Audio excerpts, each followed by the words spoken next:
Hello guys, welcome to my channel, Jura Tempest Federation. In our previous episode, we have seen the Rimuru's dinner with Hinata and the children. If you have not watched the previous episode, I will put link in the description below. To quick warning, this video contains spoilers from light novel.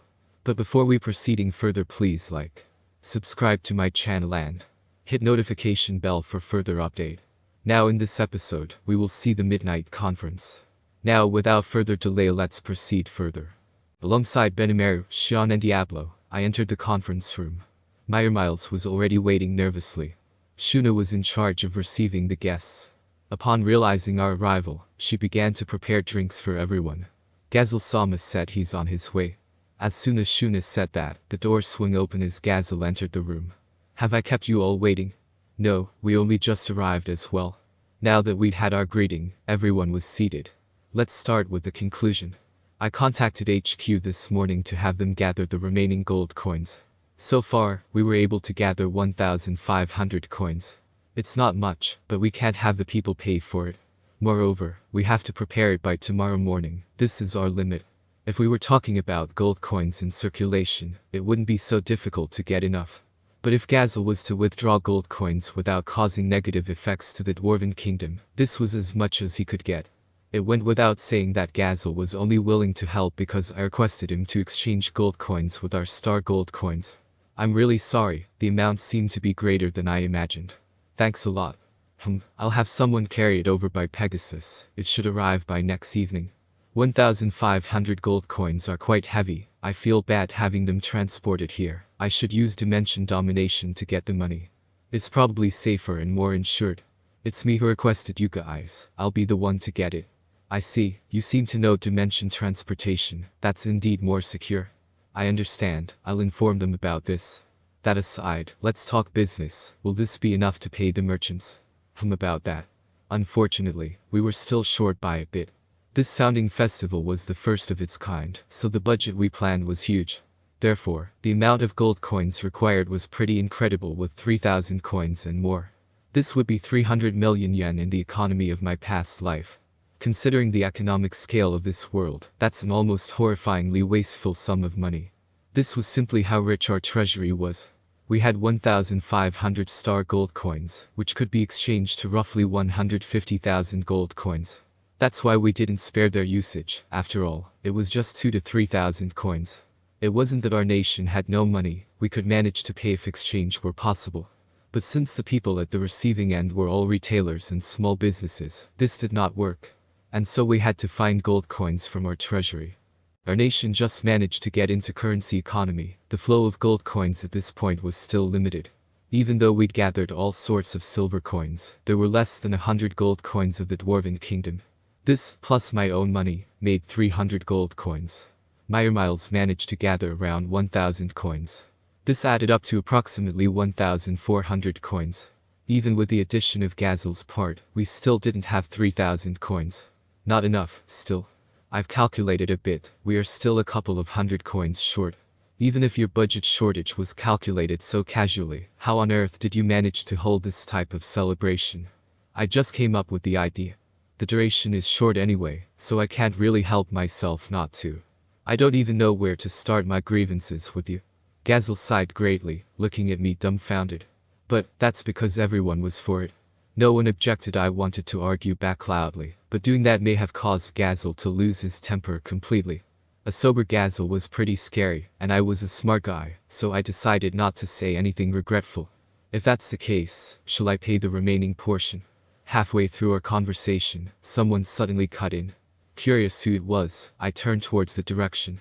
It turned out to be the Emperor of Sorcerer's Dynasty, Sarian Omija.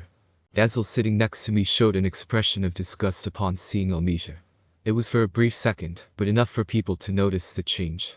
I had my guard up too, but at the same time, questioned Elude. How strange, Elude-san. Why has the Emperor come as well? About that, Rimuru-sama, I went to discuss it with the Emperor, and she agreed to provide aid without hesitation. Omija had a big smile on her as Elude explained. Elude, on the other hand, looked depressed. I see what's happening here, the Emperor must have forced him to do it. Best not to poke around for trouble now. I see, actually, we should handle this problem. Aren't you lamenting about not enough money? I only proposed to help with the hope of creating a foundation for the mutual friendship of our nations. Her face was filled with a smile, but it didn't reach her eyes. My instinct told me. Things are getting messy. No, I mean, I trusted my instinct and decided to reject her somehow. It was true that we wished to exchange some gold coins, but I was more afraid of owing Omija a favor. We were only short by a few hundred coins. We would at most intimidate those merchants a little. We simply had to avoid them looking down on us. As long as our rival did not suffer losses, they wouldn't go as far as to hate us to the bone. Based on this consideration, I had made the judgment, however. Give it a rest now. Once this woman has spoken, she will persist until the end.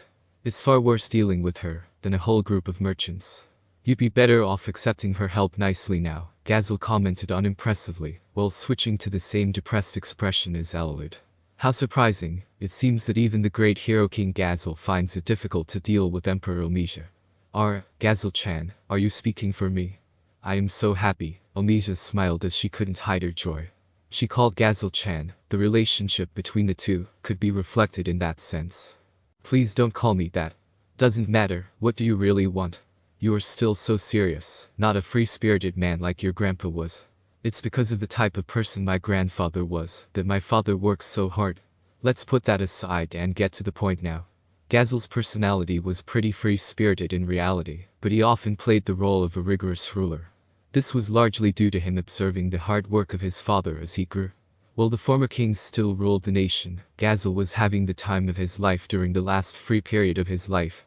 Apparently, it was then that he met Elalud and Omija. It was also around the time when he became an apprentice of Hakura. Omija would still bring up old tales about Gazelle. She was like a close relative to him that kept on mentioning his past stories. No wonder Gazelle got a headache just seeing her alone. How impatient, were you always so impetuous before? Gazelle hated well enough that people couldn't tell, but he was in fact extremely irritated. I couldn't see it, but that was not the case for Omija. Picking up on people's actual feelings was a piece of cake for the royal court. That's why they were constantly wearing masks and deceiving each other. Cautiously looks like I needed to call Gazelle my mentor in that regard. Yet Omija was still treating him like an infant. No wonder why Gazelle's face was filled with disgust. Omija then exclaimed, "Let me have a drink as well," as she took a glass of fruit wine from Shuna. She nonchalantly sat down, seemingly in no hurry to leave. Gazelle and Elalud exchanged looks as both released a sigh. The two looked quite tacit, but they were both no different than children in Omija's eyes. Perhaps that's why they were similar. But of course, also myself, who's inexperienced, had no chance of winning in a negotiation with Omija. That's why Gazelle told me to forget about it. This tastes good as well. You are too kind. The fruit wine poured by Shuna seemed to have fit her appetite, filling her face with an even brighter smile. That was Shuna's personal collection that tasted different with every sip. If she were to dislike it, it would be difficult to prepare anything better. I was a little relieved as Gazelle spoke up once more with emphasis. Alright, that's enough. Time is precious, I'm afraid there's none to waste on your little hobbies. After his hurrying again, Omija was finally willing to talk business. Alright. If you want my help, I have something in mind for you to do as well. If you are to organize this type of celebration again, please invite me. If you are willing to invite me to any future events, I'm happy to exchange the money for you. You dare to organize such an interesting event behind my back. Unforgivable, that was Omija's actual message. Elalud began to hold his head as he looked towards the sky. Gazelle looked troubled as well. I am happy to do that, I answered without hesitation. Omija smiled joyfully hearing my response. The contrast of her behavior seemed to be too drastic, perhaps I had misjudged her. But since she liked the lively time of celebration and talking about participating in set projects, it was right down my alley. Royalties are not slaves to the people. If royalties live carefully, so will the people be joyful. I am happy too, everyone will be happy. It makes sense, and it's my thoughts exactly. I am glad that someone is on my side. I'll be looking forward to encountering you in the future. I shook hands with Omija with a smile. Now Omija was my comrade. Aside from me and Miles, with the addition of Omija, the bad idea trio was suddenly formed. Even though Gazelle and Elalud were shivering, seemingly citing omens, we simply did not care. And then Omija took out her magic wallet. I only have some pocket changes with me, at most 1,000 gold coins. But if you want more, I can request more to be brought here. No, that should do for now. Allow me to exchange it with 10-star gold coins, I answered rather casually as well. But what on earth was this person thinking? She's been wondering about with 1,000 gold coins. I can only say that her concept of money is a bit weird. Looks like she's an authentic billionaire. It was the right choice to listen to Gazel's words and not make her an enemy. Alright, just remember to fulfill your promise. Of course. I nodded with a smile at Omisia's response. She then immediately began to exchange money with me on the scene. Now we just had to wait for the 1,500 gold coins exchanged at the Dwarven Kingdom, and we would have enough money. The problem had finally been resolved. I was relieved of a huge burden. That's it for today, guys. See you next one. For further more update, please like, share and subscribe.